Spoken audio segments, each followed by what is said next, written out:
In our fundamental combo, punch number 3 is the left hook. And left stands for lethal if thrown correctly.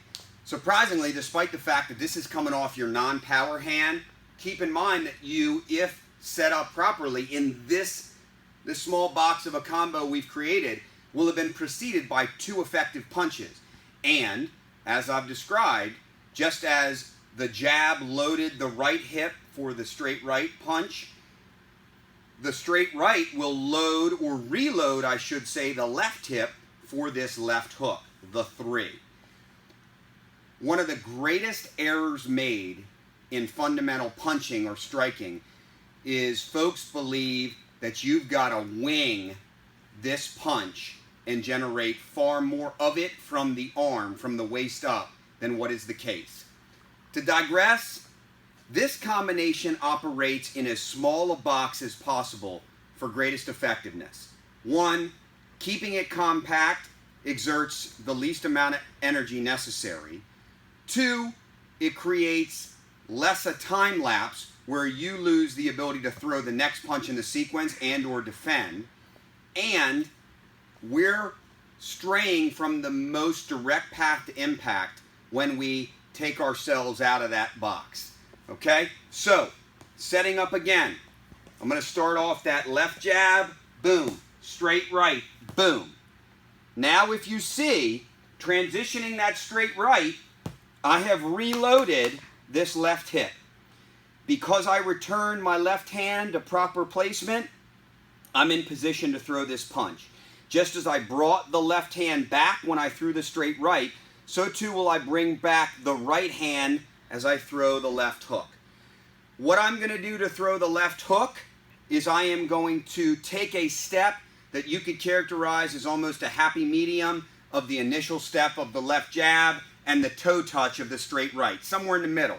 And it's going to almost move diagonally, not straight ahead the way the left and rights were that preceded it. And that's because those 2 punches had paths that were straight in front of us, where the hook is, if you will, almost an arc. So I'm going to take this slight step diagonally to my right, and as I'm doing that, I'm going to pivot slightly on that elevated toe, on my right toe, that just touched down from the straight right hand. Sounds like a whole lot in a little bit of time, and it is in many regards, but it still ain't as much as a golf swing. Look on the bright side. All right, so slowly. 1, 2, 3. That 3 literally comes off the side of my face. Where the propensity or the danger arises is your instinct after the 2 is going to be to take that even farther off the side of your face than you might have been drawn to do so with the straight right, and wing it around. We're doing all kinds of unnecessary damage here and all those other points I mentioned. All I want to do after throwing 1, 2 is I want to move this right from where it is, and my objective, as bizarre as it might sound on the surface, is to throw this elbow so that it's pointed upon the conclusion of the 3, throwing it pointed directly at the face of my opponent.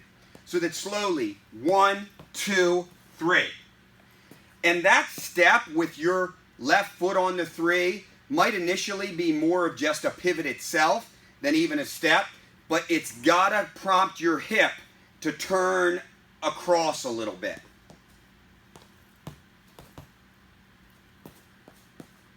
One, 2, 3. 1, 2, 3. It seems like you're not opening up that punch that much, but here's the other thing that will have happened by throwing an effective 1 and 2.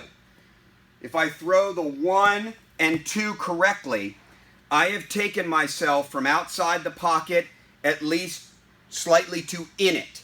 And with that, I've closed the range between my opponent and me so that I don't need a lot of distance covered on the hook. I'm going to clip that chin quite nicely if I've followed my 2 in there decently. 1, 2, 3. This point right here is where I am catching him on the chin, cheek, jaw, mandible, however you want to call it. The finish and encouraging myself to allow that elbow to point is just ensuring that I've thrown it and completed the punch in its entirety so that it's been landed with the most power and effectiveness.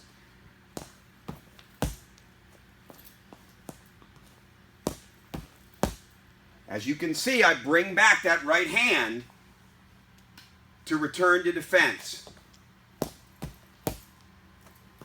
From the side,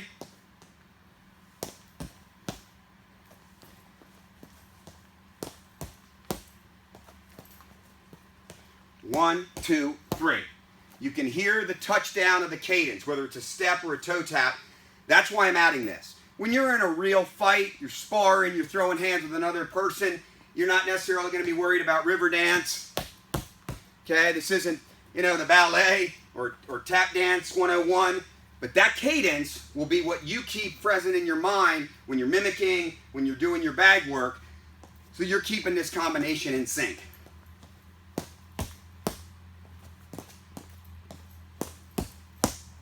Again, I'm throwing these without glove.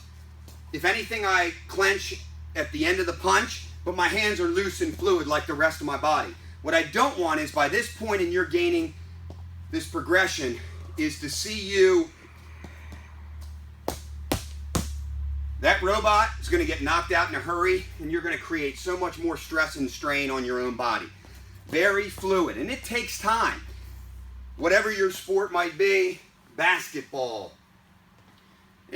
baseball, soccer, you have your modes of comfort where you and I both know that you can't operate in those contexts all rigid, or else you're going to get a ball stolen, lose possession, however you want to characterize the analogy.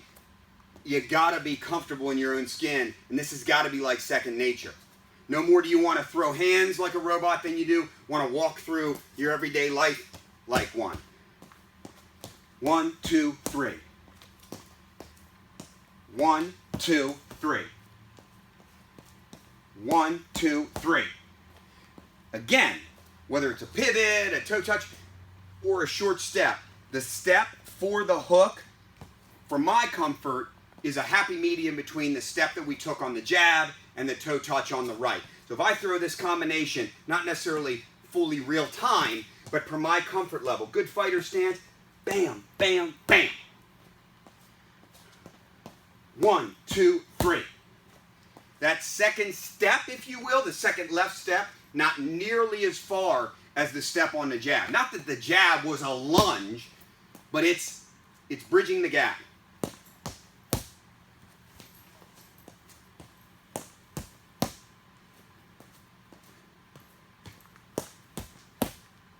Check out.